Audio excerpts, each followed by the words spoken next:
Years ago, I was living in New York, and one of the stories that I remember most in New York was something that happened in the subway. Now, if you've lived in New York longer than a month or even been there longer than a week, you probably have a subway story. This subway story evolves around a gentleman asking me for some cash. Guy comes up, he says, "Hey, do you got any money?" And I said, "No." I said, "Hey man, I'm sorry, I don't have any money." Now, when he asked for money, I assumed that he meant cash. So I said, "No, I don't have any. All I have is my credit cards." And I'll never forget the kind of smirk that came over his face as he said, he didn't say anything. And I said, "Well, unless you take credit card." And I almost said it kind of sarcastically because I was like, how is he taking credit card? And this is back in 2014, 2015. So he then pulls out, I think it was a Samsung, and he has a Square card reader. Now, Square is a payment processor, and he takes the Square reader and puts it in the cell phone, the headphone jack. And he says, "Yeah, I can take credit cards." I ended up giving him $5, and we talked a little bit about it. But one of the things that I'll never forget was just how I clearly wasn't the first person to give him money using a credit card, nor would I be the last.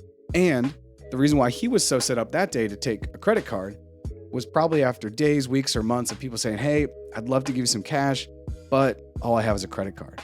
So he decided to meet people where they were. And where they were was essentially a cashless society. Even back in 2014, 2015, you really didn't need cash in New York. You still kind of don't today. I know that there are some bodegas in Brooklyn that probably want cash, but on the whole, you couldn't survive in New York without cash. And so that story will always stick with me. And for me, it's like we've gone from cash to digital cash. And the next step in the journey, as far as exchanging value among strangers, is crypto, or is putting it on the blockchain. So in this episode, let's talk about crypto mass adoption. I'm Jarrett Carpenter, and this is More Than Blockchain.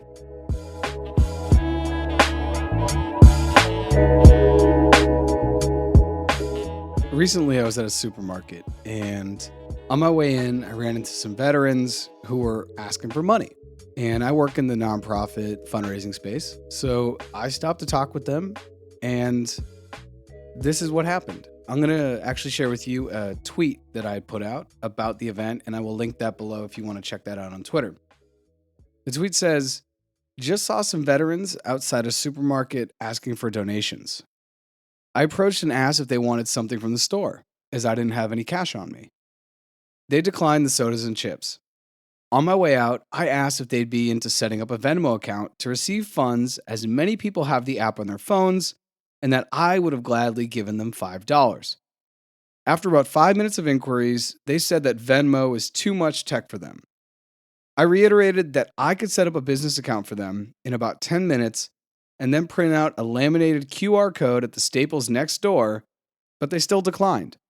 The tech was too much, as they said repeatedly. It left me feeling that no matter how simple something may be, if it is perceived to be complicated, people won't even try, even if it means more money.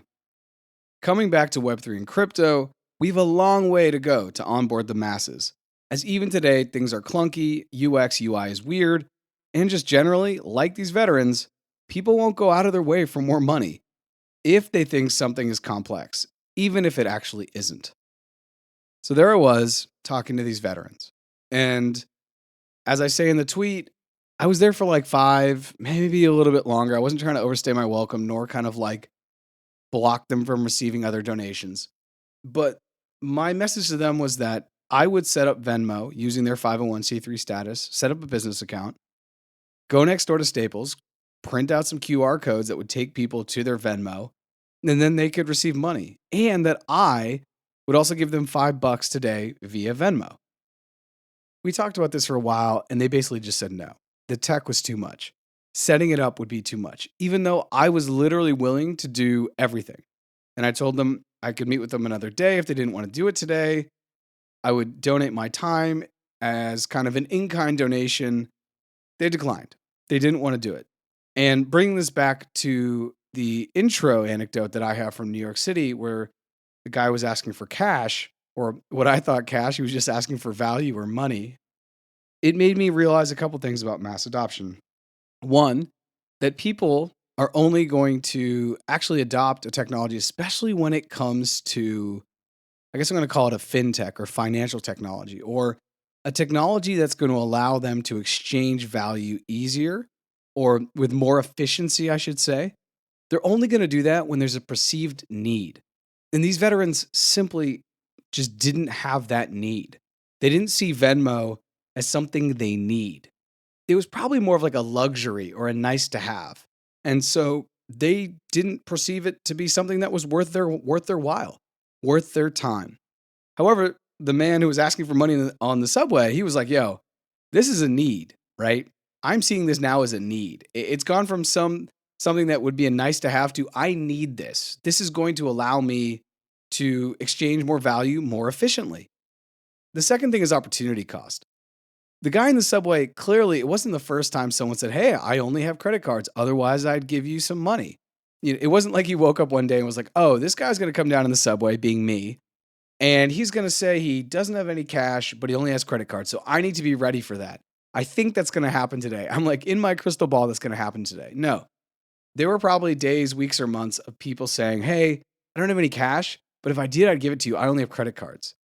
Similarly, it seems to me, the story in my head, and something that seems quasi-logical, is that people weren't going by the veterans and saying, "Hey, if you had Venmo, I'd give you $5. Because if that happened day after day after day after day after day, then when I come along, it would have seemed like serendipity. Oh, this guy's going to help us get over this hurdle, which we perceive to be too complex. This is great. And they would have also told me when I spoke to them, "Hey, people are always saying that they would give us money with Venmo. Can you explain that to us? It's so great that you want to donate that to us." But there was no perceived opportunity cost. There was no, "Oh, well, we would have made $30 yesterday or $40 the day before had we just had Venmo up and running." That's number two. Number three, which is indelibly tied to number one and number two, number one being need, number two being the opportunity cost. Number three is that other people are using it. It's a technology that other people have. I only downloaded Venmo in 2013 or 2014 when I was living in New York City because I remember going out to eat with a bunch of people and we had to split the check. And I didn't want to be the only one who couldn't, add in for the meal. So I sat there and I downloaded Venmo and attached my debit card. It was that simple. There was a perceived kind of like, I don't want to be the only one not doing it, right? It's a FOMO thing, right? Like, imagine living today and not having a cell phone. How would that work? You would have to get one because of these three reasons. You would have to get one because of the need. You would feel that you would need it to be able to kind of survive, and I'm using air quotes. You would need it because of the perception of the opportunity cost or what you would miss out on. And then you would also need it because everyone else has it. And maybe you want to be on WhatsApp chatting with people. Oh man, you weren't in the group chat because you don't have a cell phone. Well, guess what? You're going to get a cell phone to be in the group chat. And much like the exchange of information has forced people to download WhatsApp or to hop on group chats, the exchange of value is quite similar in my opinion, as it's something that should be peer-to-peer and it should be rather lightning quick. That is kind of an allusion to the Lightning Bitcoin network, but it's also to say that as we move into crypto mass adoption, all three of these are going to kind of have to play a role to get more and more people on board with crypto. Because much like these veterans, if these veterans never hear about any crypto donations, they're not going to think that crypto is a way that people are exchanging value now. But I guarantee you, if people went in every day into this supermarket and said, "Hey, I'd give you $10 in Bitcoin," and they did that for a month, I'd come along and say, "Hey, I'd love to set up a way for you guys to receive Bitcoin." They may at least be more open to it, at least be more interested into it. Because when I asked to set up Venmo, the response was basically no. And it was no about 50 times, even though I said I would do everything. So anyway, I wanted to share these two stories with you, these two personal anecdotes, because I do think that they really lay out a lot of normal and natural human behavior. If something isn't a need or a perceived need, if there's no opportunity cost for me not doing something, and if no one else is doing it, why would I want to partake in it? And that's kind of where crypto is now. So I share all of this to say that crypto adoption is on the way, but it's going to take some time.